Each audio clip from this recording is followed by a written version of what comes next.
அவரு ஆதவ அர்ஜுனா சகோதரர் எனக்கு கண்டிப்பாக ஓணும் அப்படின்னு சொல்லி நான் தலைவர் தளபதி கிட்ட கேட்டு அவர் எனக்கு கண்டிப்பாக நம்ம கட்சிக்கு தேவைன்னு சொல்லி கேட்டு வாங்கினேன். அவங்க மாமனார் மாமியார் எல்லாருமே உன்னை ஐஆர்எஸ்க்கு தான் நான் பொண்ணு கொடுத்தேன், அரசியலுக்கு நீ போவேன்னு தெரிஞ்சா நான் கண்டிப்பாக உனக்கு பொண்ணே கொடுத்துருக்க மாட்டேன்ல நிலைமையெல்லாம் அவருக்கு வந்துச்சு. ஆனால்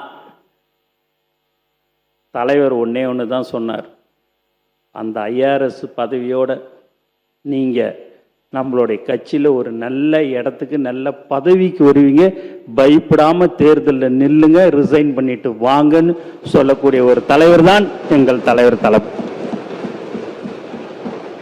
அந்த நம்பிக்கை எனக்கும் அந்த நம்பிக்கை இருந்தாலும் அவருடைய வில் பவர், எதையும் சாதிக்க முடியும். எதையாவது ஒன்று சொன்னார்னா அது செய்யறதா இருந்தால் மட்டும்தான் சொல்லுவார். இல்லைன்னா நீங்கள் எப்படி சொன்னாலும் சரி அதை செய்ய முடியாது இருக்குதுன்னா கண்டிப்பாக அவர் அதை சொல்லவே மாட்டார்.